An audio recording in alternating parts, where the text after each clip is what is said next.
Hello and welcome to episode 45 of the Pixel Related Podcast.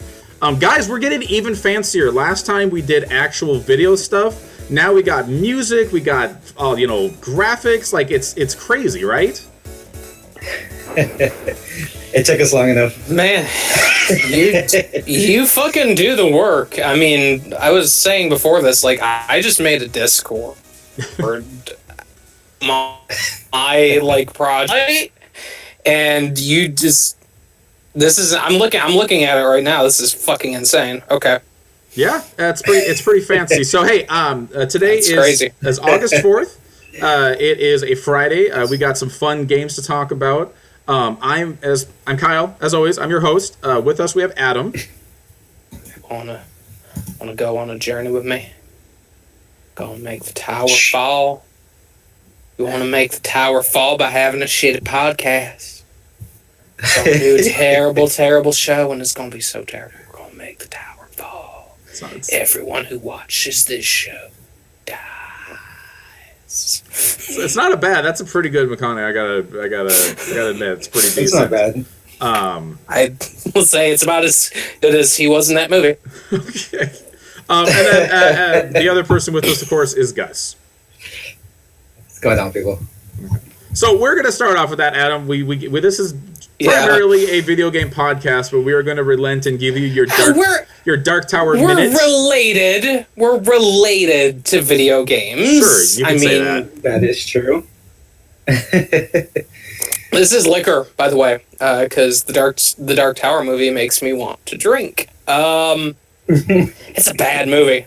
It's a really bad movie. Like, ignoring the fact that, like, as a fan of the series, it's not that good. It's just a really bland, like, the most generic ass, like, young adult bullshit of kid doesn't get trusted by his parents. Nobody likes him at school. Kid finds a way to a magical realm. Kid then, like, it just becomes Last Action Hero in the middle of it, but, like, not as good. And Last Action Hero is not a good movie to begin with. I don't know about that part. That's I take umbrage with not. Okay. It's not very good. Mm-mm. Man, I haven't seen that movie in like 20 years. It's exactly. But like, it's just boring, bland, generic. And they've been trying to get this fucking thing made for like 20-something years. Like, it's ridiculous how long they've been trying to get this project off the ground in some form. Like, they obviously, like, they wanted Clint Eastwood at one point to play Roland. That was never going to happen because by the time it was, like, big enough to do something with, he was well on the side of way too fucking old. And then... So, like, Idris Elba, Idris Elba. I mean, that's about as good as you could expect. I mean, Idris Elba's good. I like Idris Elba, but he's just himself, and that's fine. The kid they've got playing Jake is not very good, but not a lot of kid actors are. But and then McConaughey does a very light McConaugheying it up. Like, he's kind of cheesy, but like not enough that you really like. Like, yeah, that guy's fucking crazy. Let's go. Let's do it. So, like, it's just not a great set of performances. The plot is, like, 17 different pieces of source material trying to, like, slam them into one. Like, hey, you see that dog? That dog's Cujo. Oh. Hey. Okay, hey, sure. The background, it says Pennywise. That's a reference, technically. And then it's like the first four-ish books they try to kind of cram together in a really bad way. Like, it's really fucking bad. It does feel like that movie starts like maybe after two other movies, maybe, because they introduce the Man in Black in like just like a fast set of shots, and that's it. There's not really anything there. And then Roland just kind of comes in at the end of this big fight, and they don't give you much context. The Allstate guy is his dad, which is weird, but I like it. But then it's like it feels like there's like a ton of content missing. Like I heard it referred to as like, you know how like Dune is like a 5-hour movie to get the entire context of everything that's going on in that fucking crazy shit. This is like worse than that, where it's like if you want the full context, you need like 5 hours, but it's an hour and a half. Because like at least Dune is like 2 hours ish. So like yeah, like I went to the desert and I command sandworms now. That's cool. Like that's how it fucking goes. Like they jump around. They don't have a lot of cohesion. I really wonder. Like I was talking to my girlfriend last night of like, okay, not knowing anything about these books, like, what was your frame of reference with a lot of stuff? It's like, I kind of got it, and then they're, like, talking about him having The Shining, and then I was like, oh, okay. It's like, oh, yeah, that's right. The Shining is another thing that's in those books. Like, the kid just has the fucking Shining. Or the Shinning, if you don't want to get sued, I guess. But, wow.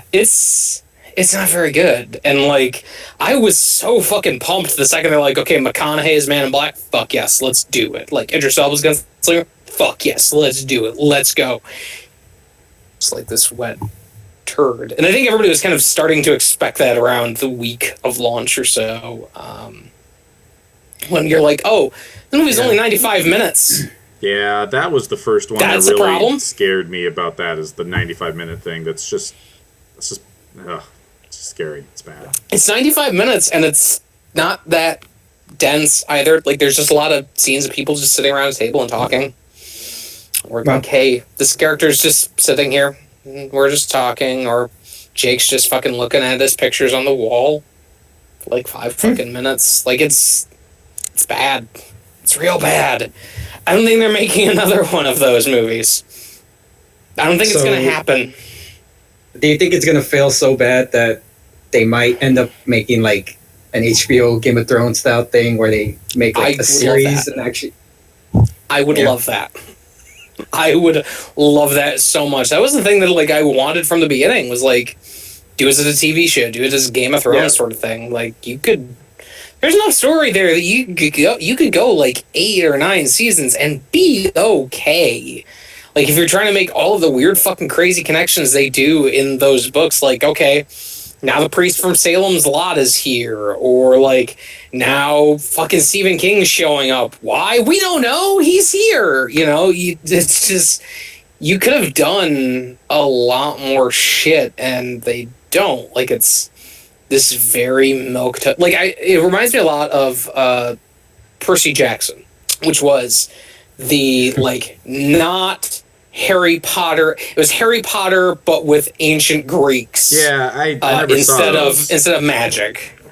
I saw the first one, and it was whatever. Like, it was bland as fuck. And I had, like, read the first book, too, and I was like, that's okay, as a base for a movie, but it just feels like it was very, like, done by committee in some weird ways. Like, the rumor that went around this week was that the director was nearly fired because he didn't do a good enough job explaining why Roland hates the Man in Black. And it's like, that seems like that's a pretty simple thing that you should be able to accomplish. Like, I don't know how much more clarity you need with the line, the Man in Black fled across the desert and the gunslinger chased. I don't know what more you need to explain the context of that. You don't need anything. That sets it up right there. They don't like each other. One fucking sentence. I don't know, it's man. Bad. It's I was really debating if I was going to watch these movies or if I was just going to read the books. And read the books. Yeah, this is confirmed that I'm not even going to waste my time. Yeah, read the books. The books are... Gunslinger is rough to read. I just went back to that this week, and it's a rough read. It's not very good in a lot of places. It gets a lot better as the series goes on, but it's not anywhere near as bland as this fucking movie is. It's just so boring, and nothing happens, and it's too long and too short somehow, and it's just... It sucks. We didn't even get a great McConaughey out of it. Like, I was having my own fun with the McConaughey character because he just seems to think that the most bland bullshit is gonna like be the most evil thing. Like at one point in the movie, okay, he's got magic powers, so he like walks up to this child and is like, hate, and that's it. And that's all he does. He just fucking like nearly face palmed a child and went, hate, and that's it. Like, that should be a lot more fun than what it is. That sounds pretty funny, but it probably in the context, probably not, actually. He's just, hey. Yeah, it's unfortunate. When I have a nice drink of chocolate milk with me, we'll make the tower fall. Is it PG-13 or is it R? I don't know. PG-13. Okay. PG-13, yeah. If it was R, it'd be more like the books, because the books are very much the start R. of the Gunslinger. Yep. But yeah, the start of the Gunslinger is just like, there's a lot of people throwing dicks around. Just like there's a lot of dick slinging going here. Like, Man in Black fucking demon impregnates one of the townsfolk. Like, Roland is just like, I got somebody to fuck. I guess that's good enough for me. You know, it works. It's fine. But here it's like, this is PG-13, but really it probably could go PG. The only reason that it is because it's like dealing with weird themes of like, your mother doesn't love you. Mother and your father don't love you like I love you. It's not even that good. It's not even that.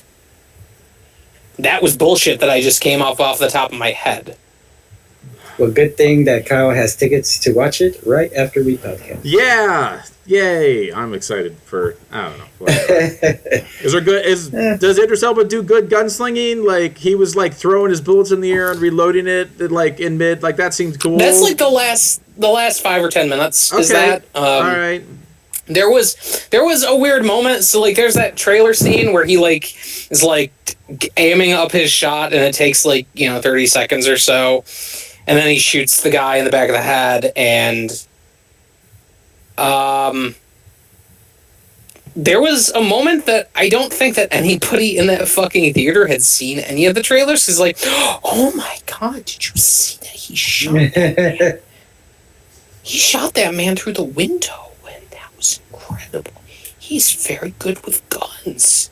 I can't believe how good he is at shooting. He's incredible. He does such good work with the. There were a couple of assholes who were just impressed by any moment there was a gun at all. Like, or like, oh, he's got a gun. He's really good with that. He's a gunslinger. He's really good at slinging guns. That means that he can shoot really a lot. He's really good at it. He's good at shooting them. All right. That was my movie theater ASMR tryout. Thank you. Yes, that was something. All right. Yeah, I mean, we'll see. I mean, it's probably gonna bomb at the box office. I did see. Yeah, I think it's gonna be bad because but.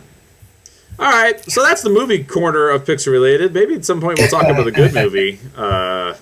But we're gonna talk about some games, and we got a bunch of games to talk about. I'm gonna start off with one of mine that I think I'm the only one who's played this. Right, is Crash Bandicoot. So Crash Bandicoot came back. I played it. Did you play it? All right, so you can talk about it a little bit more.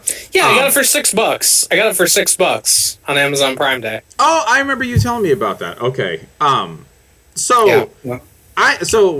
have not a confession to make, because you guys probably know this. I never had a PlayStation console before the PlayStation 3. So naturally, I've never played these games before. But my wife is a huge Crash Bandicoot fan, so I got it for her, essentially. It's a real fun game. I'm actually really impressed by how much work they did to the graphics on it, knowing what those crappy games looked like back in the day. I think they're actually really impressive what the graphics look like on the PS4 version of it. And it is hard as shit, too.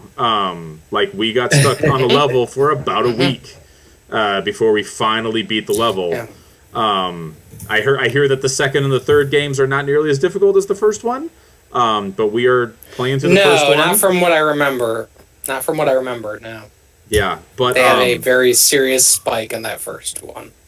Yeah, but it's it's a lot of fun. Like my exposure to Crash Bandicoot was that part in Uncharted 4 where you played as Crash Bandicoot, like the old throwback, which was a hard, which is like, that's like the first like decently hard level you run into because it's a terrible run towards the screen thing. That all those levels are terrible in that game. That's just my opinion, I should say, not a objective view. But yeah, I'm actually really liking it a lot. I know that a lot of people complained about how the jumping is not as floaty, and there's something about how they mess with the physics and whatnot that has caused that, supposedly. But hey, I don't know any better, so it feels fine to me. So, whatever. Yeah, supposedly they mess with the physics or redoing the character models or something, like bumped it or something like that. Yeah, the first game has some weirdness with its physics, because they were trying to emulate it. They weren't. It's not like the Master Chief Collection where they just took the code for all those Halo games and then built off of that. It's where they built it up as like a replica as close as they could. But it was also a thing that they did intentionally. It sounds like they intended it for it to be a little bit more tough in some of those spots. With that game specifically, because of the way that its physics are handled. First one's tough as shit. It's always been tough as shit. I am amazed that people who had said they played it, like, they're like, oh, it was never this tough when I was a kid. Well, it's probably because you were a kid and you had like fucking 100 hours during the summer where you could just play through this and it would, like, you still had hope and dreams and you believed you that hadn't seen the Dark Tower yet. I mean, come on. Yes, yeah, exactly. But like, no, like that game was always tough as shit. And I played a little bit of like 2 and 3, but the first one was the thing that I knew growing up. I think everybody had, if you had a PlayStation, you had that disc that had the demos for those games. Like, you had those discs just via osmosis eventually. Eventually you would just own it. And I do like that they were able to go back. So they've done this thing now where there is some levels that weren't finished from the original game that they went back and kind of took the base of what they had and then went back and finished it and polished it up for this game. So I like that you have access to that, but you also have to like beat the game before you can do that, and I'm not that kind of masochist. To like have it done anytime soon, at least. I'll eventually get to see Stormy Ascent, but it also sounds like that is comparatively significantly harder than even the really hard levels of Crash. It's really impressive, though. And it sounds like this thing's probably coming to the Xbox One later this year, which I'm kind of surprised it didn't come sooner. Yeah. I thought it would be, because it's owned by Activision. Activision has owned those games for like years. And of course now, like, now that that's being rumored, of course, that's when people are starting to say, like, no, we got like the change.org petition going to stop this from happening. People can't have nice things. Come on now, we know this. No, yeah, this is my thing. These games are Sony original. They were originals. They were original PlayStation games. It's a really nice collection, though, of those first 3 ones. I think it'd been cool, as much as it's not a great game. I would have liked to seen like Crash Team Racing get thrown in there. It's a bonus. It's not a great game, but it's all right. And they, I think, used a lot of assets from 3, I want to say. So I don't know how easy that would have been to move around. But also, it's like an entirely different form of game, so whatever. But it's really nice, especially for like $6 I got this fucking game for. Which is great. $6. It's right over there. I think this game is selling like a ton, no? I think it like topped like the PlayStation Store charts for the month or whatever. Yeah, definitely. Which is kind of definitely. It's kind of surprising to me. I didn't think that many people were gonna like want to revisit it, but I guess that's. I mean, you think about where the like install base is for PlayStation at this point, with as large as it is, and you got to assume that a bunch of those people had PS1s at one point, and this was them just being like, hey, I really would like to play that. I would really like to play those games again, and now there's this really easy way to do that. And it's a really nice, like I said, it's a really nice looking game, too. Yeah, that's what I was most impressed by, is just how much work they put into the actual remaster of it. And like you were saying, they did like rebuild the engine because they wanted to add like different physics and different like effects and stuff like that, that if you just did the Halo thing where you just up-res the visuals, you wouldn't necessarily get all that stuff. But then that's kind of what messed up the way the game feels, I guess, which they kind of said that, I don't know if they meant to make it harder, but they kind of tried to get it as close to the original feel as possible. So probably at some point it was much, much worse compared to the original one, and they probably reined it in a little bit. But it's fun, and I'm looking. It's one of those types of games because it's a single player game where we basically are playing through it with my wife as like just a path. You beat a level or you die. Guess which one happens more, and then you pass it over to the next person. It's a really great way to play games like this. It's probably how I'm going to play Mario Odyssey when Odyssey comes out in October. But yeah. So that was a Crash Bandicoot, the N.Sane trilogy. You know what else I noticed the other day? Kind of random. Crash Bandicoot is in Skylanders Imaginators, which is kind of random. I mean, I know it's all Activision, but I saw that while I was in the store the other day, and I was like, oh, okay. That was how they announced this at like last E3, not this last E3, but the one before that. Was they're like, guy from Activision comes out, or I don't know, maybe it was one of the Sony guys. They're like, oh yeah, we're proud to announce that like Crash is back. He's going to be in Skylanders Imaginators. And also, we're going to be putting out this remake collection, but he's going to be in Skylanders. Yay. One of those things somebody will be excited for. I have Skylanders. My kids play Skylanders. So, yeah. Seems all right. Let's see. The next game that I have written down here is called Fire Pro Wrestling World. Now, you guys are awesome, like, huge, giant wrestling fans, so obviously this game is right up your alley, right, Gus? Sure. I mean, I didn't play it, but... No, I know you didn't play it. I am a fan of the wrestling. Because it's a PC game, and you're a filthy casual, and you don't play PC games, so...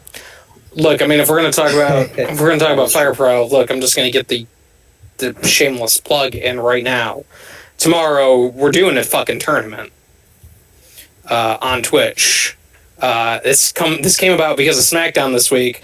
There was a Fashion Files segment where Breezango was characters from Twin Peaks.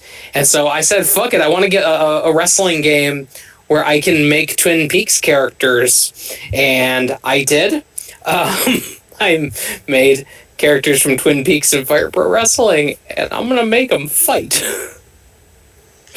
That's what Fire Pro Wrestling is, basically. So I mean, if you've never played Fire Pro Wrestling before, it's a Japanese wrestling game where they have such a deep and crazy character creator that you can basically make whatever. I mean, the hook of that game always was they don't have the licenses for WWF and WCW, but just go make those people anyways. Like, get your Kevin Nashes and your Hulk Hogan's and your Steve Austins and The Rock, like whatever. Like, just make them, or have people make them and download them to your game. And this being on Steam with Steam Workshop integration means it's a version of that game that is even easier to do that than it ever was before.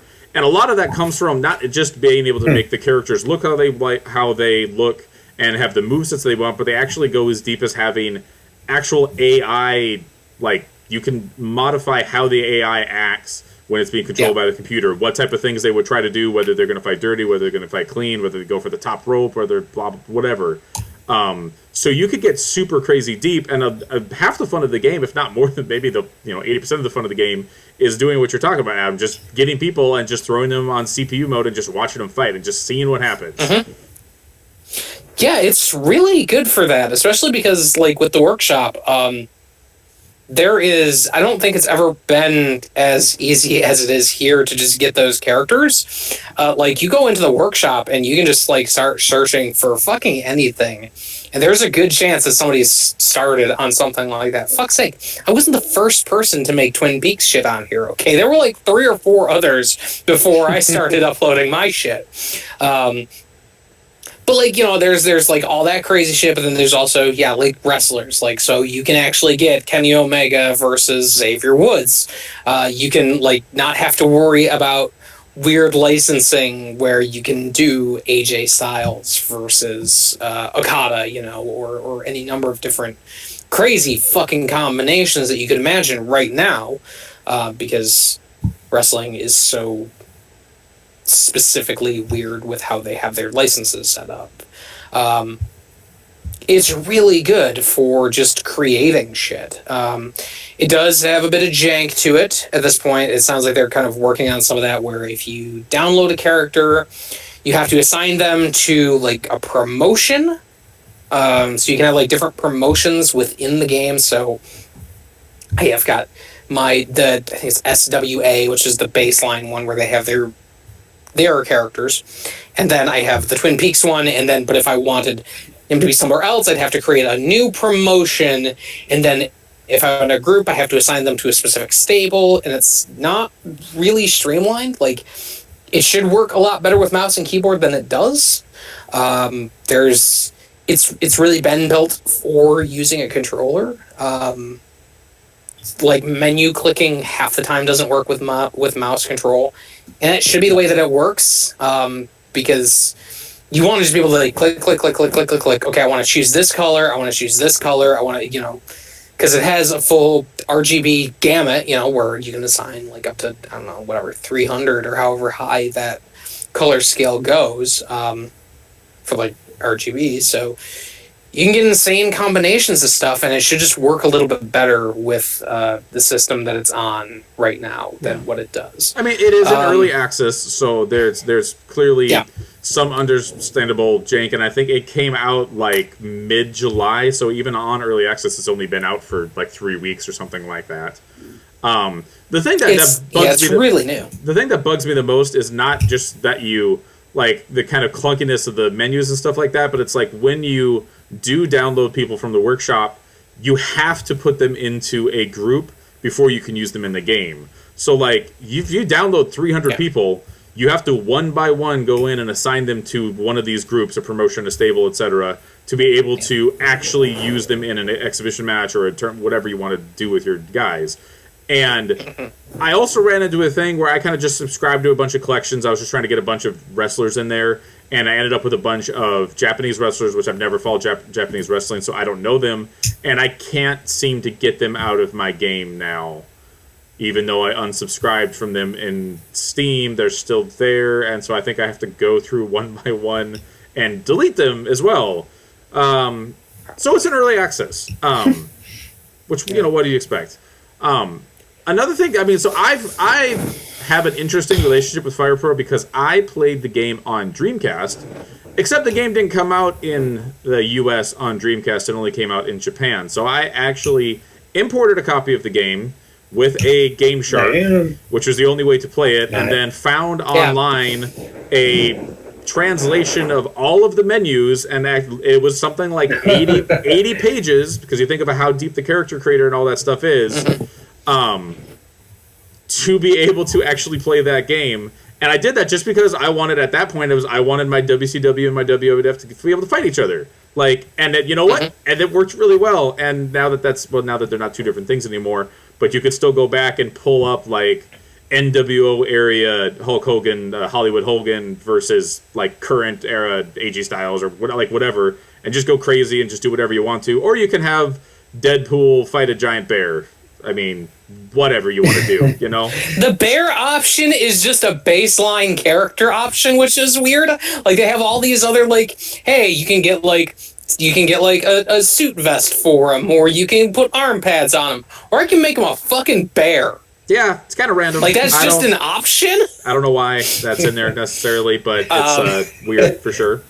So another thing that's really cool about the game is just the way that the game actually plays. So completely unlike any of the WWE games that are out right now, it's not so much like, I mean, sure, you try to win and blah blah blah, but it's much more focused on like the flow of a wrestling match versus just like, hey, just try to do a bunch of crazy shit. Like, if you try to pull off any of your big moves or a finisher right off the bat, because you technically could, it's not going to let you because you haven't worn your opponent down far enough. And the game rates you at the end of a match of how good that match was on a percentage scale. So it was 60%, it was 70%, 80%. So a lot of times what I think more WWE games should do is actually focus on trying to make an entertaining match more so than just try to get in there and win as fast as you can and straightforward as you can.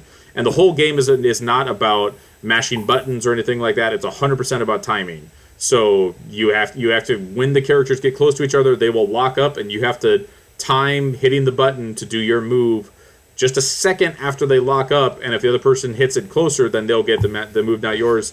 It's always been really cool. It's a 2D sprite based game. But the graphics have definitely kind of have this, I don't know it's kind of like a soft feel where it's not super spritey or pixelated like the older games used to be. But because of that, like, they have tons of moves and all this stuff. Oh, go ahead. It reminds me, it reminds me a bit of like how those Genesis games, when they would bring them forward, like, there's the Genesis collection on the PC and like Xbox and all that stuff, where you could have like a filter that just kind of softens out the pixels, so it's not like hard, jagged edges. It's just kind of like a soft, smooth experience, but it still feels like it's got that same baseline under there of like, here's how the characters move, and it's sort of based the same way as it would be before, from what I've seen of old Fire Pro Wrestling. This is the first time I've actually like really sunk in any significant amount of time into Fire Pro Wrestling games, because like I was all about the Aki games years and years ago, like when they were still making those. So this has been a really weird experience, but it's really good too. Better than a lot of the 2K games. I feel like you're right, Kyle, they have like this really nice emphasis on making a match entertaining.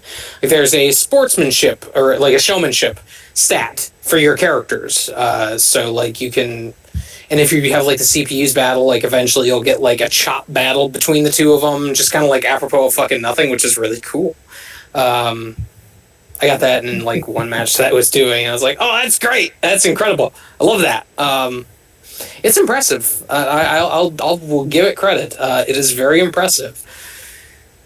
There's a lot of stuff that they got to fix before they're in full release, though. Yep, no, for sure. It's super janky. Like you were saying, the mouse and keyboard stuff is just like, I can't even play it with, like, you have to have a controller. Like, the menus are like unnavigatable with the mouse and keyboard at this point. But yeah, it's super cool. It's a fun little game. It's on Steam. I want to say it's $20. But hey, you got to know what you're getting into with something that's early access as this, for how little it's been out. So the other, I don't know, probably the biggest release besides Splatoon, which I'm going to save Splatoon for last. The big guns come last. Is going to be Fortnite. So Fortnite came out on like the 21st or 25th or something like that of July. I say came out, except it's in early access. Ultimately, it's going to be a free-to-play game, but right now the early access period is pay-to-play. It's so confusing. It'd have a founder's pack. Yeah, like you can't. In order to play, you can't get it unless you put money into it right now. And the free to play portion is not supposed to actually launch until sometime in 2018, which is kind of weird. Next year. But so Fortnite is a game that it's been talked about for 8 years. How long has that game been out there and teased and thought about? Since Cliff left, since Cliff left Epic Games, at least. not before that. So like 6 years. It's been, Maybe It's been a while. it's been a long time. I want to say that it was not that long ago, Adam, that you were talking about. You pulled up some old Level Zero, or maybe even talking about Gamers show notes, and we were talking about Fortnite on that episode. And it was like, that was a really long time ago that podcast existed. It sure was. I want to say it was 2012. I'll actually look it up right now. But I remember we were talking about it like, okay, he's doing something new. This will be interesting to see. Yeah. And people have had kids in that amount of time. Yep. Yes. Yeah. My son is turning 5. So yes, that game is older than my son. And has just now came out. So anyway, we were lucky enough to get a Founders Edition code for it. It sounds like I'm the only one who's actually got a chance to play it, because Adam is, just he's got other things to do. Splatoon's not going to play itself. Splatoon, it's not. It's really not. But basically, Fortnite is a co-op horde mode type thing where you get together with 3 other people. Through matchmaking or, friendsless, whatever. And you fight off waves of zombies and various different types and whatnot. Except the game has this actual base building mechanic to it. I think a lot of people originally thought it was something like Minecraft, and it's nothing like Minecraft. I mean, I'm sure there's Minecraft influences, but because you do actually have a pickaxe and you destroy objects and get, stuff out of them. But to me, it felt more like... Orcs Must Die, if you guys have ever seen that one. So as you build as you build these emplacements around whatever it is that you're defending, you can then put stationary traps on that thing. So if you put some flooring down, you can put spikes down on that part. Or if you build a wall and a ceiling, you can build something that shoots out darts from the wall, or whatever that looks like.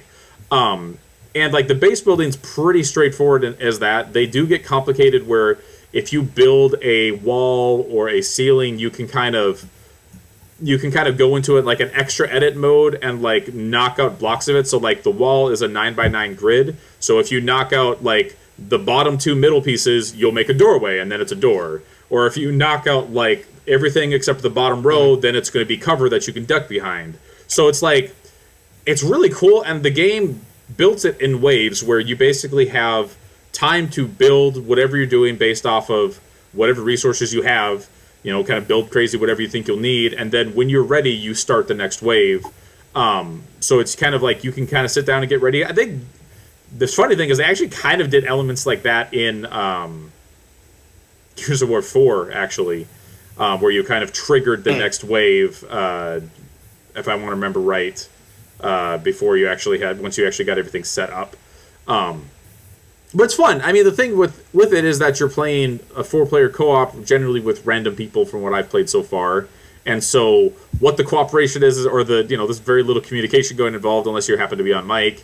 And so it's kind of people just kind of building whatever, and you're building whatever, and then you'll be in the middle of your grand design of, I'm going to put some spikes here, and I'm going to build a wall. Oh, they started the level. I mean, you can keep building when the level's going, but it's I was going to, we didn't block this flank over here. They can totally just come from over there.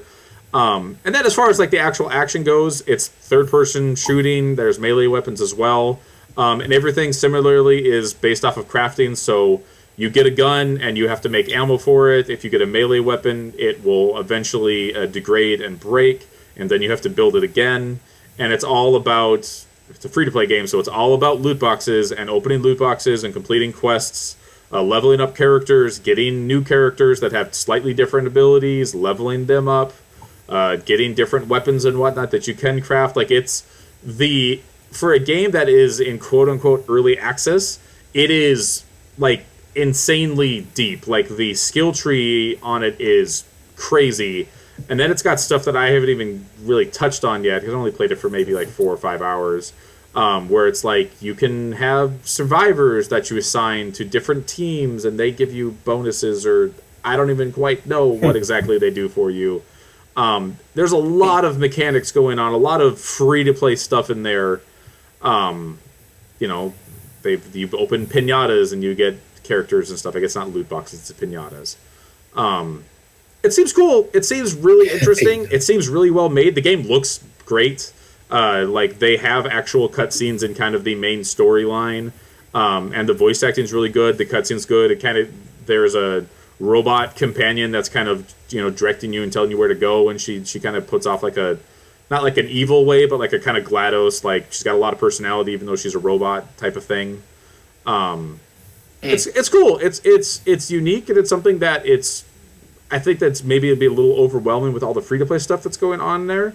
But it's fun. I definitely want to check out more of it. I'm just concerned that because it kind of lives and dies by the co-op. If you're playing with randoms and there's not a lot of cooperation, once it does get to the point that I imagine it will, where it actually gets difficult, that's going to be really frustrating if people aren't banding together, or because everything I've played so far is actual story levels, and so if I get too far behind the curve and like say I don't get back to this for like 6 months, is anyone going to be playing those early story levels for me to matchmake into to find people? Like maybe, but maybe not. Right. So it's just whenever it's a co-op game like this, it's just always kind of worrisome that if you're not playing it, you might get left behind. But whatever, maybe when it goes free to play and it's open access next year, maybe that'll open it up and a lot more people will get into it. But well, so that's the question that I have, because like I said, I have not played any of this. Do you think that like when it hits that free to play point, because at this point the game's launched, right? Like there's no point in saying that it's actually going to launch next year. It's launched now. Do you think that there's still going to be an audience for this game? Like, does it seem like they're trying to build up like more content, or does it seem like there's just a ton? Like, I know you said there's a lot of free to play stuff in there. Does it seem like that's the stuff they're concentrating on? Do you think that like whenever it comes out in free to play, do you think there's actually going to be enough there that is going to keep anybody who bought the Founders Pack, which you have to pay for that right now? Yeah. Like, do you think that there's something that's going to keep these guys coming back, or do you think it's like, okay, I did it, now what? Like now it's out to the open, and I paid $40. I think like $40 is the baseline version of it, right? For the normal version of it. So, like, do you think there's enough there that would just keep people coming back, or do you think they're gonna? Does it seem like this is a foundation for something bigger?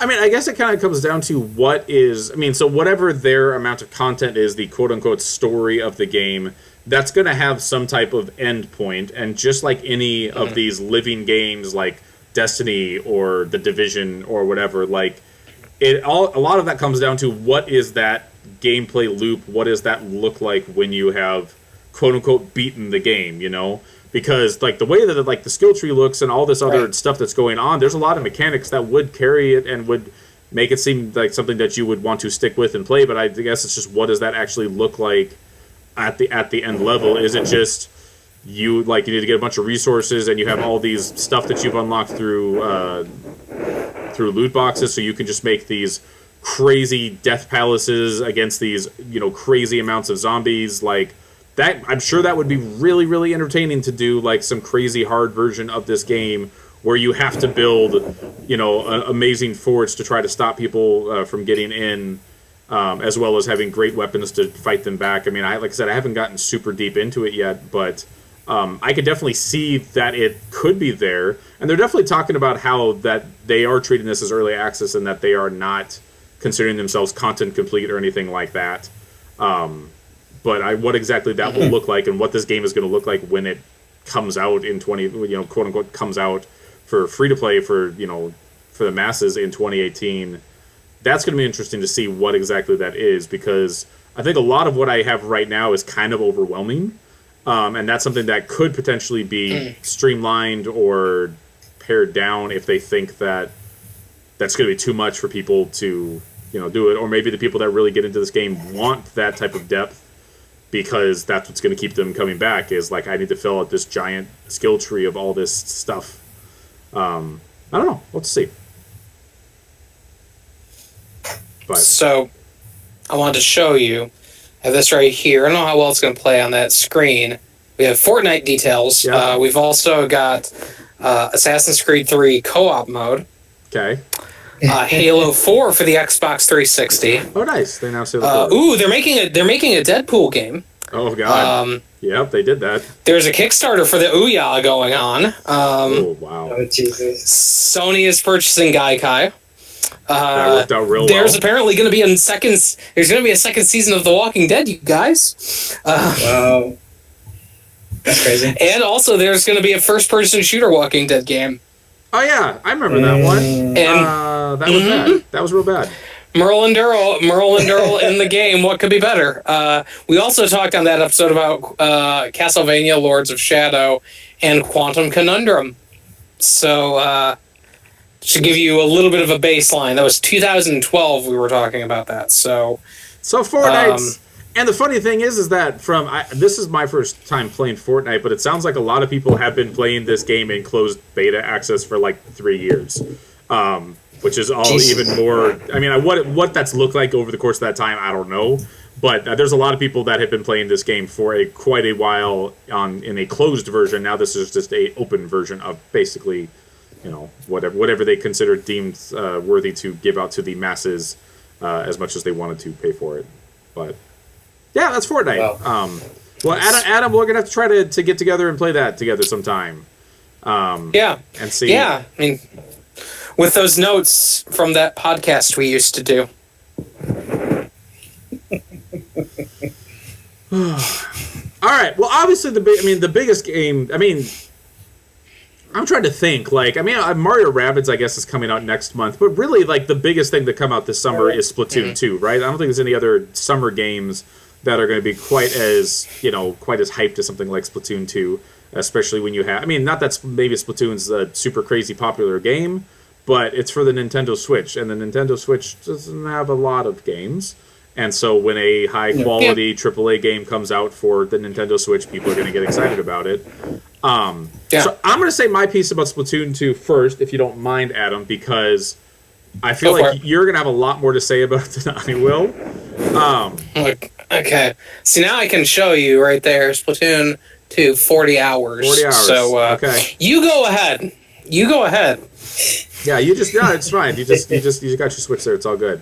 So I didn't play the first Splatoon. I always kind of maybe wanted to check it out, but I mean, the Wii U and multiplayer games don't exactly go together. Yeah. As it turns out, it was actually just multiplayer and Nintendo don't really go together because Nintendo still can't quite figure that out. I mean, that's not to say. I mean, Splatoon 2 as on a functional technical level works as far as matchmaking and I'm not experiencing lag or drops or anything like that. There's some interface and functionality of just how it works that's super messed up and super weird. But in general, I'm liking what I played with Splatoon so far. I really like the idea of kind of a multiplayer game where the focus is not shooting everyone that you see. The focus is actually just kind of cleaning up either blank areas of the level or, a guy came in here and painted this whole area yellow. Now I need to go paint it pink because that's my color. And, if you see a guy, obviously kill him. I mean, you need to splat him. This is an E-rated game.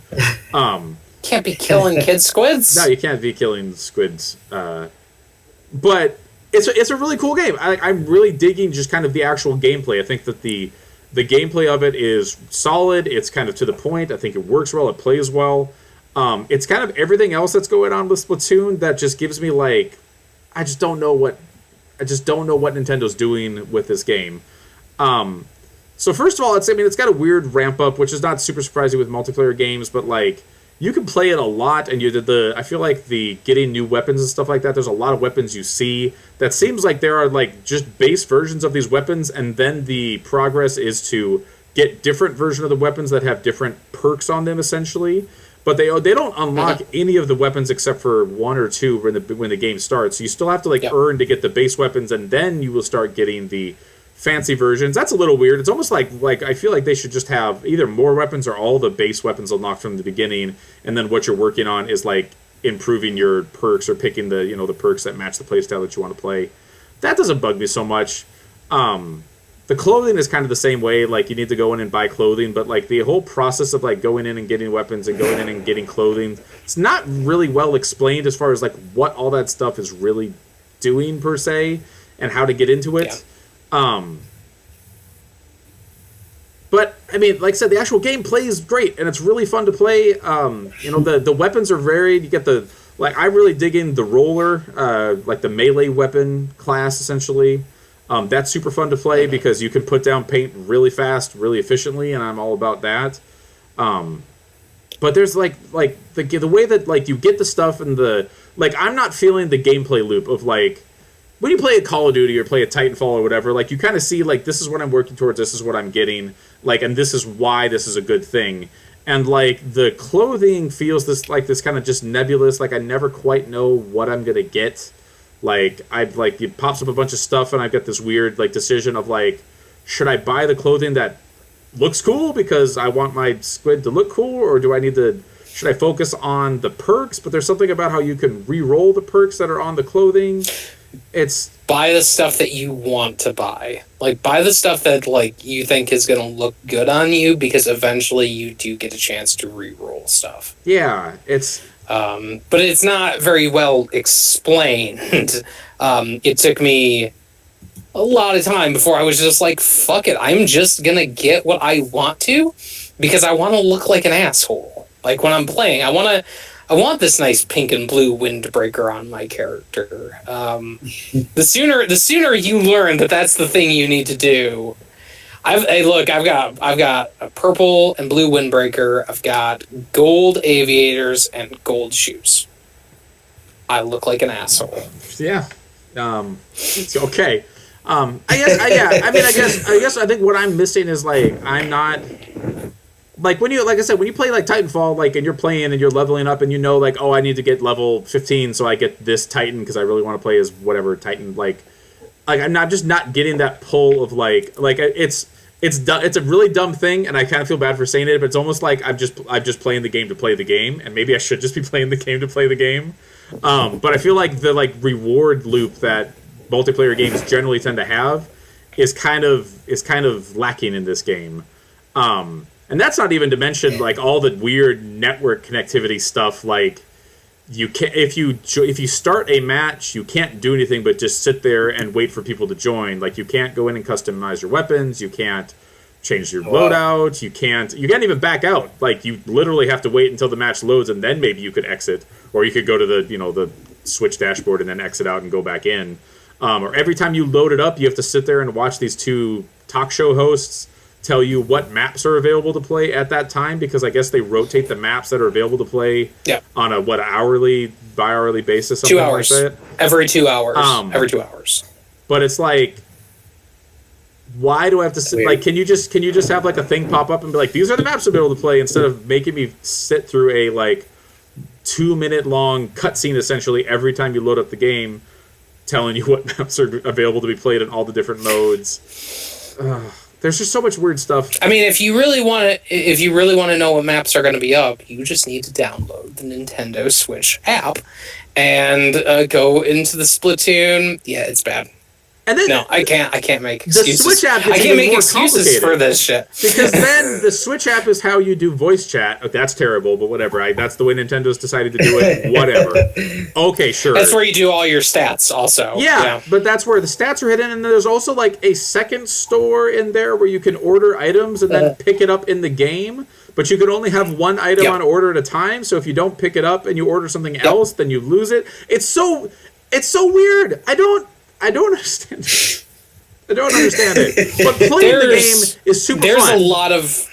Yeah, there's a lot of bad choices. Like, I'm not going to defend this shit. Like, it's bad. It's bad that in order to join up with a friend who's playing at the same time, one of you has to start playing first, and then you can join up with them through the friends menu. But if their game gets loaded with people, you have to wait until they play through their match, and then maybe you'll get to join them. Yep.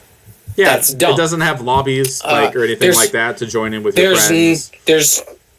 There's no easy party mode. Ranked mode, when you unlock that, you have to go up another level beyond that. Like, you have to level up in your rank in ranked mode before you can do League Battle, which League Battle is how you play with your friends on ranked mode, because you can't play with your friends in ranked mode until you each hit this one point.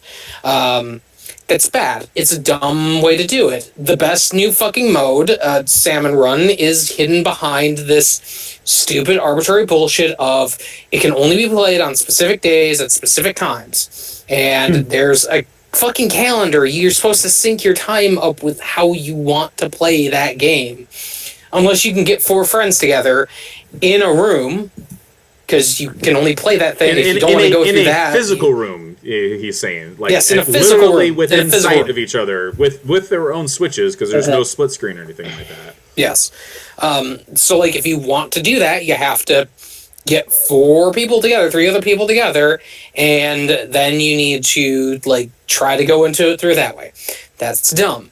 The fact that, you're in a menu and you can't do anything, and if you try to back out and you try to back out too many times, you get banned from playing. That shit happened to me. You get a 5-minute ban to start with.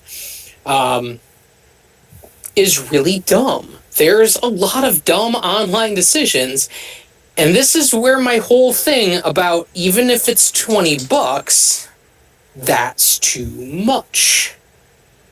That's $20 too much. If it's this backwards, if it's this redundant, if you have to go through this many stupid fucking steps, that's too much money to be paying for this online experience. Now, I think that playing this game is fucking great. I love playing it. I love going into the store every day and seeing what new items I've gotten. Okay, I gotta get 10,000 coins for that. So I'm gonna need to go through, and I'm gonna need to go through and do like 7 or 8 matches. Okay, I've got that item. Now I look like a total asshole. That's great. I love Salmon Run. Salmon Run is really cool. It's to me, it's way more interesting horde mode, because it is, at most, you're going to be spending 5 minutes in there. What they do is they go, okay, wave 1, go. Here's the boss. You got to fight that boss right now. Oh, did you not kill that one? That's too bad. He's still alive, and you got another one coming in. Oh, that's too much for you. Oh, here's another one. Fuck you. Oh, you having problems with that one? Okay, now we're gonna throw in one who's gonna jump up your asshole, like in your ink. They're gonna fuck you up royally. And how do you like that? It's really fun. And then it's like, okay, you've done your 90 seconds. Round's over. Did you get enough to continue? You did? Cool. Next round.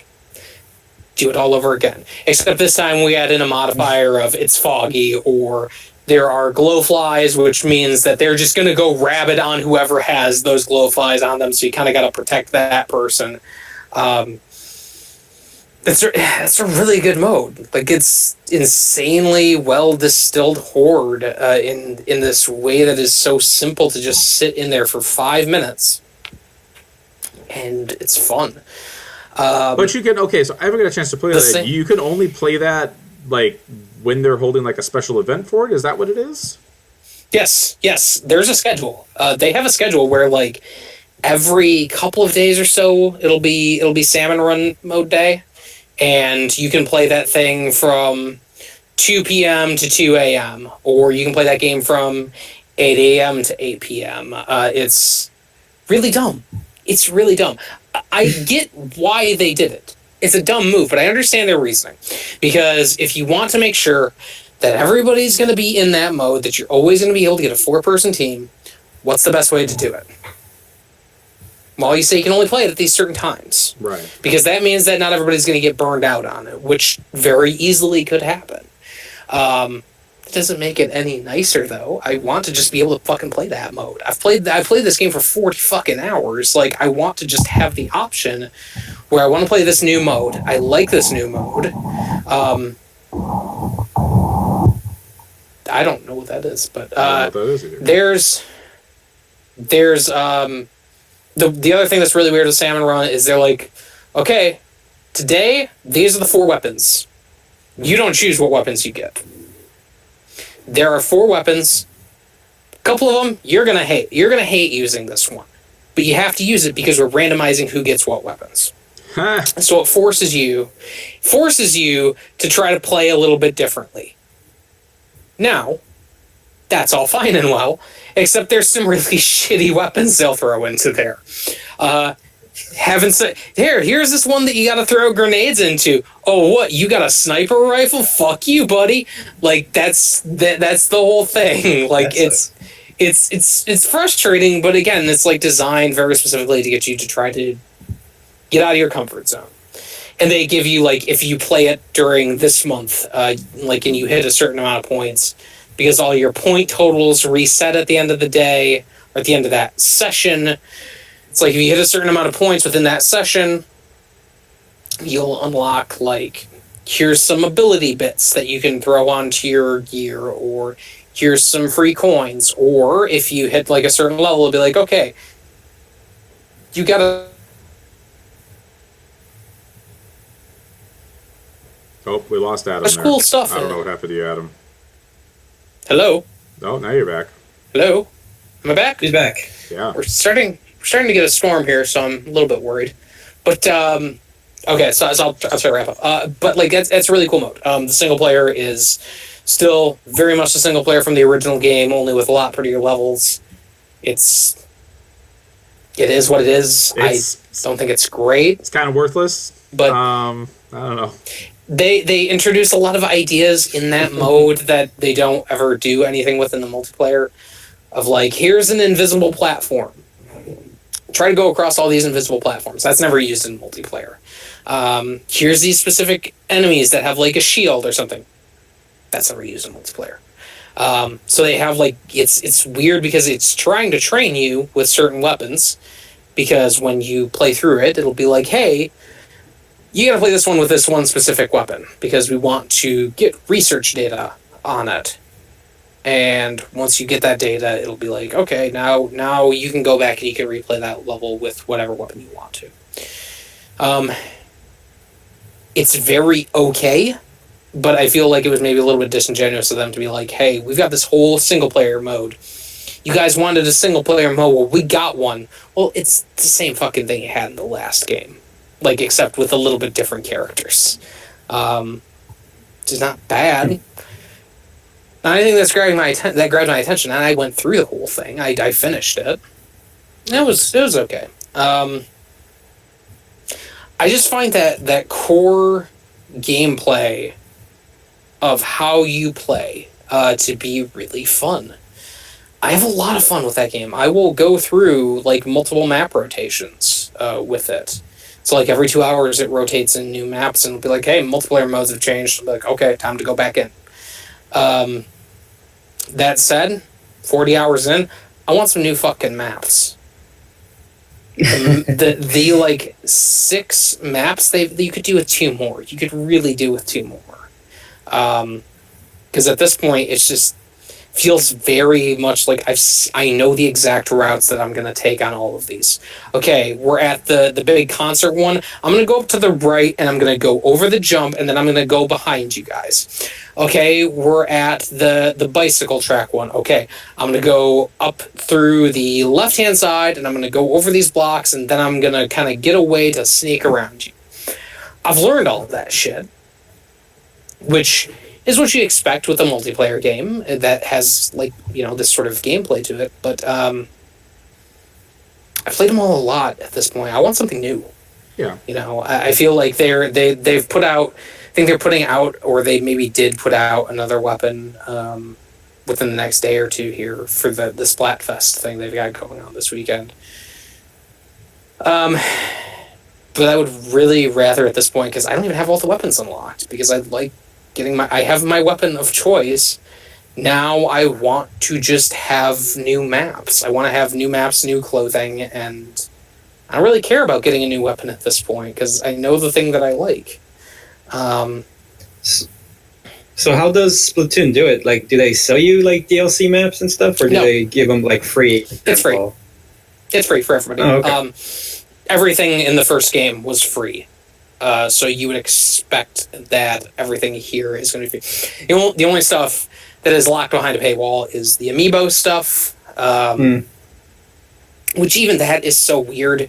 Because, like, in the first game, you had to use the amiibos, and you got special single-player levels.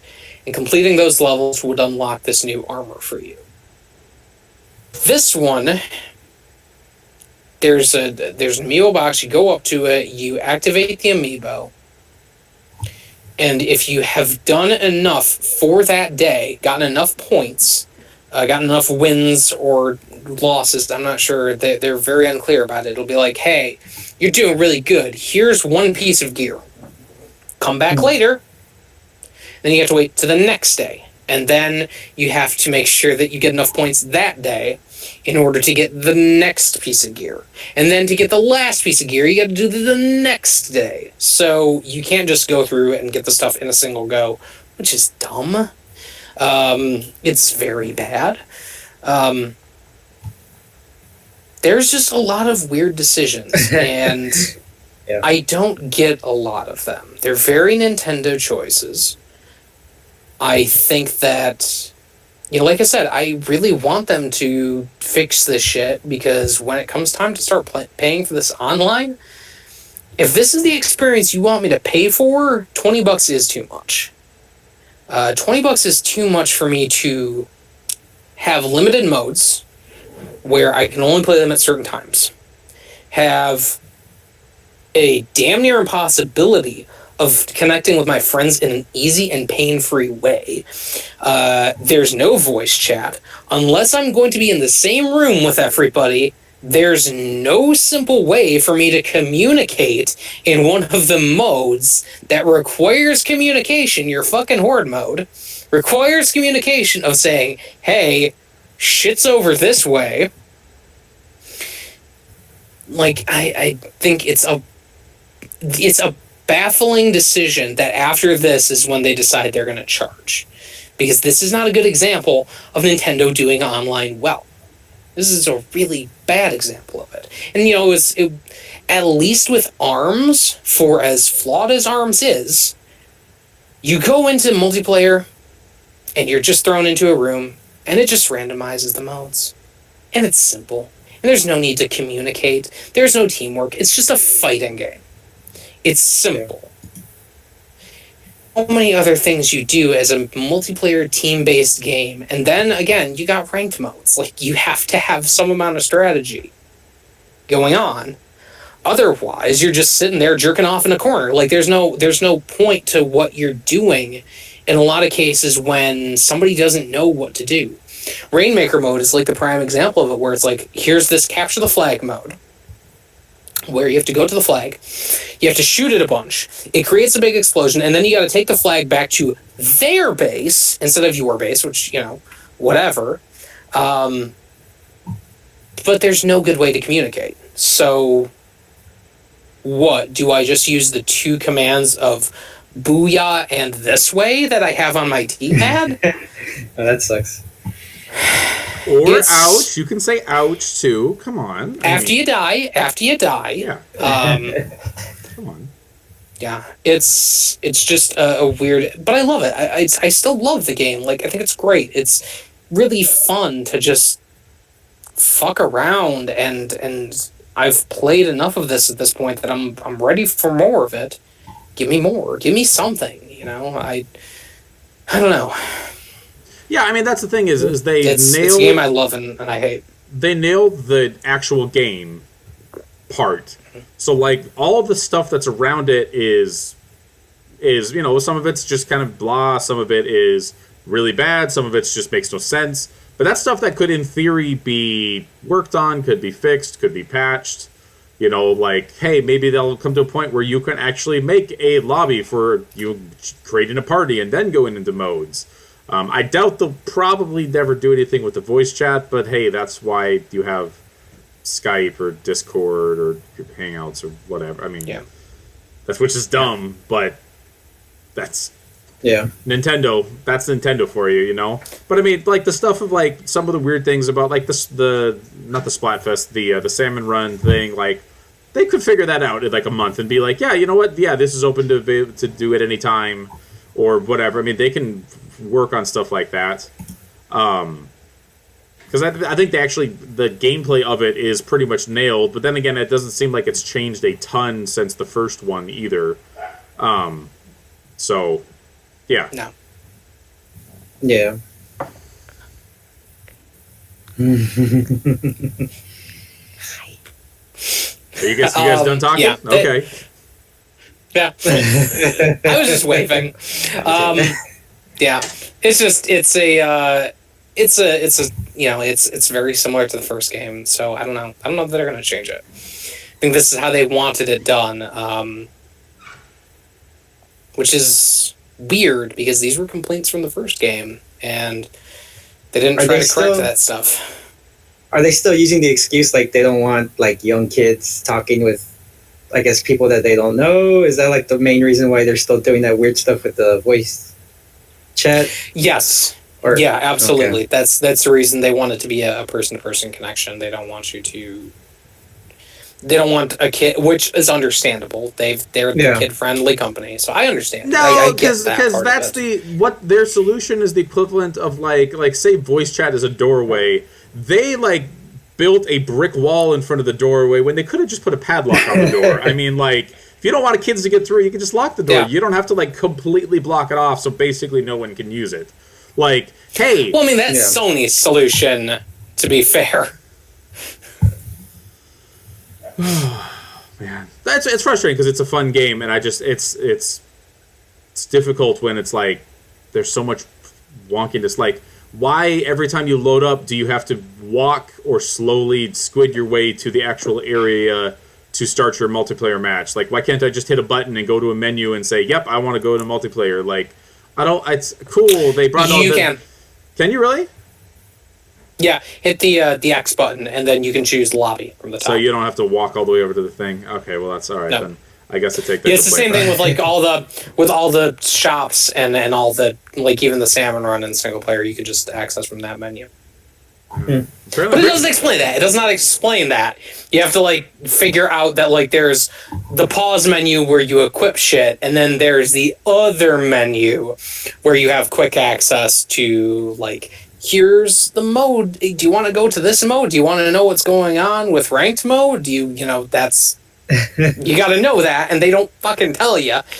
So I can understand that. I had to Google how to change the base character in the game because you have to like go into the menu, but you have to go into a very specific menu, and you can't be in like, oh my god, it's like there's so many just dumb little whatever. Whoever designed their interface should be fired. No, maybe that's a bit harsh. Maybe not that, but Miyamoto. Miyamoto's okay, sure. But yeah, so that's I did the UI. Yeah, I made the UI. What of it? I said, fuck that Mario game. That Mario game made me. I'm doing the UI on Splatoon. So that's gonna do it for this week. Do you guys have anything else before we go?